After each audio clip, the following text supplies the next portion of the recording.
So we have all these biggest tech companies investing and integrating into cryptocurrency and NFTs. You can see where this is going.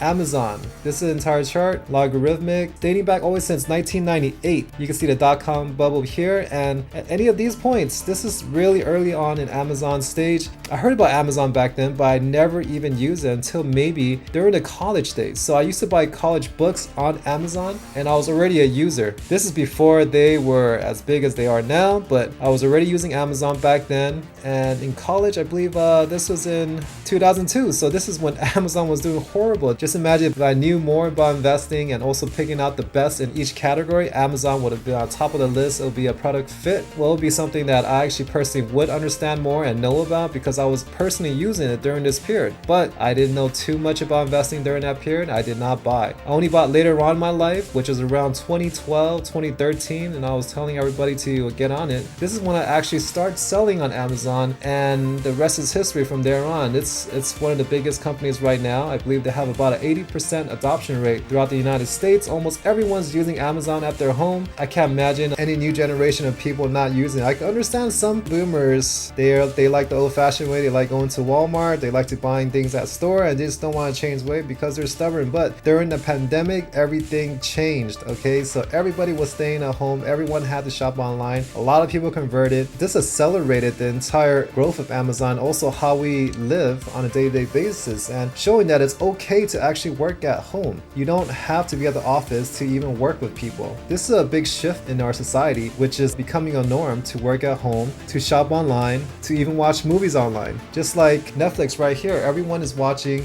newly released movie online. So like that new movie Prey, it went directly online. I think it was Hulu that you could watch Prey, that new Predator movie. It didn't hit the theaters. Like everything's changing right now. We're actually watching movies at home with the newest release, which is crazy. It's mind-blowing, right? Couldn't imagine that before. You guys got to understand the technology, the adoption, and how things are shifting, and you guys see it right away. And you guys could invest into it if you guys did understand about this kind of adoption. Just like Apple, right? You guys all probably either have a Samsung or an Apple, and most of you guys might have an Apple if you're in the United States. And there were so many periods when we could have bought over here, read about it during the 90s, and right after the dot-com crash, here you go, they recovered and could have bought at any of these prices, any of the dips here, 30 cents, 25 cents, 17 cents. It would have all been a safe investment. They went through a lot of splits, so the prices look a lot different than what it was before. Now let's look at Tesla too. We all knew that EV was a future. Now we've seen with hybrid vehicles starting off as a transition with gas, electric, mixed hybrid cars. Full electric vehicles like Tesla hit the market and took over fast. You can see the growth and adoption. So everybody was talking about Tesla. Everywhere you go, you see a Tesla. It's getting kind of played out, to be honest, but Tesla had one of the biggest growth in such a short amount of time,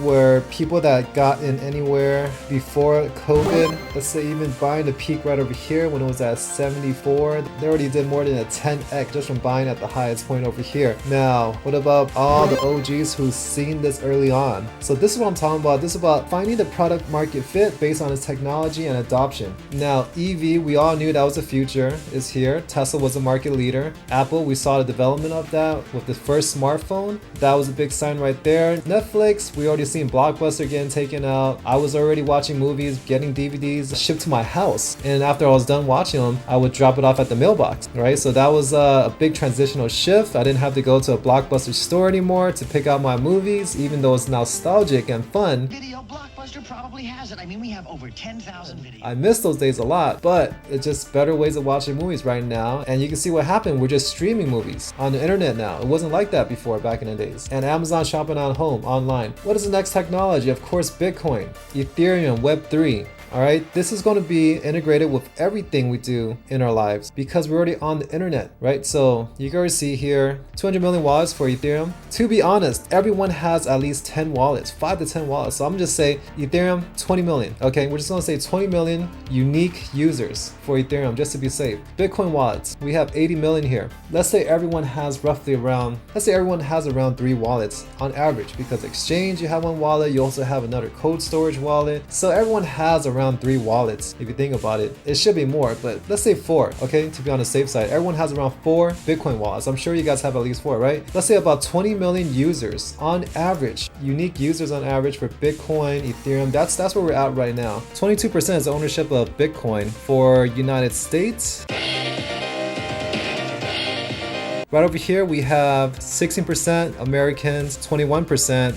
So it looks like Americans mainly. Now, that's not a great way to judge how many crypto owners there are, because it's the entire world. That's actually a lot more people than just what they're calculating here. But we do want to get better numbers, which is adoption of the entire world. So, all right, so you can see over here that 10% of the global population owns cryptocurrency, and this is dated since January 26, 2022. Could be slightly more now, but it won't be by that much, because we did have a bear cycle that actually came in after this period. When I started, it was closer to 1% in 2017. It was 1% for a while throughout the entire 2017 of global adoption. Now, what I want to show you is this here. You can see that the fastest adopted technology is a smartphone, and the reason being is because we started with the telephone, which took about 66 years to actually adopt telephone, which is just so long of a time. Okay, so everything in terms of communication increases faster and faster as time goes by. So computers even took a long time to adopt too. So you can see it took about 36 years to adopt the use of computers to become mainstream.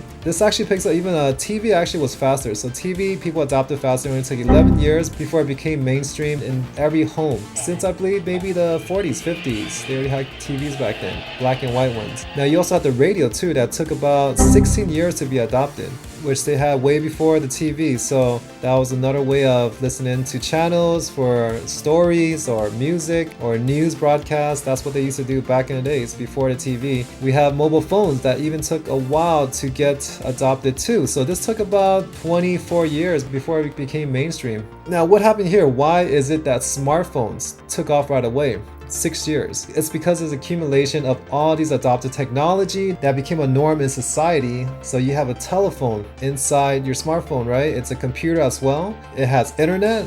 It could be a radio. That's where people listen to music these days, and also broadcast, podcasts. Also, it's your TV. So you can watch YouTube, Netflix, whatever you want off of your smartphone as well, right? So what is the next form of technology that's going to be integrated into smartphone? And it's already here. It's Web3, right? It's MetaMask.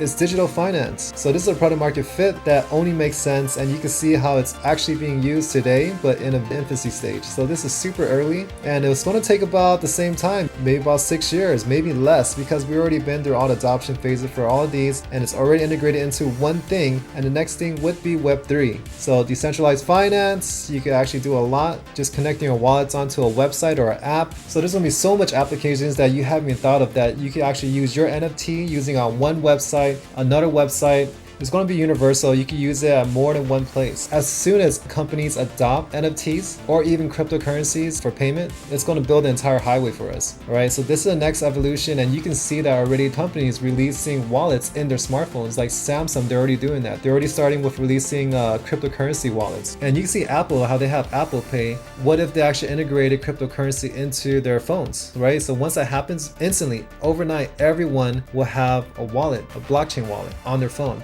Right, so this could be a transitional shift that could happen overnight as soon as it gets accepted by the biggest players. And you can see one by one, you already see all of them trickling in. You see on my last video, you can see Google, they're already investing into NFT projects. Facebook, they're already building their metaverse, right? Even though it's horrible, it looks bad, and it might not go far, but they are trying. Amazon's going to get on it, because I actually sell on Amazon. I've been doing this for almost a decade now, and I know that they're going to actually put their hands into anything that people want. So if everyone has been adopting NFTs, they're going to offer NFTs on their site eventually. You can mark my words, come back to this video, maybe 5 years from now, they will have NFTs for sale. If people want NFTs, they're going to actually sell it. They're going to offer everything that people want, especially in a digital platform, they're going to have it. And also for payments, if cryptocurrency payments was the norm, they will accept it. Just make it easy for people to pay, because they want more customers, and they'll do anything to get a customer to be loyal. So we have all these biggest tech tech companies investing and integrating into cryptocurrency and NFTs, you can see where this is going.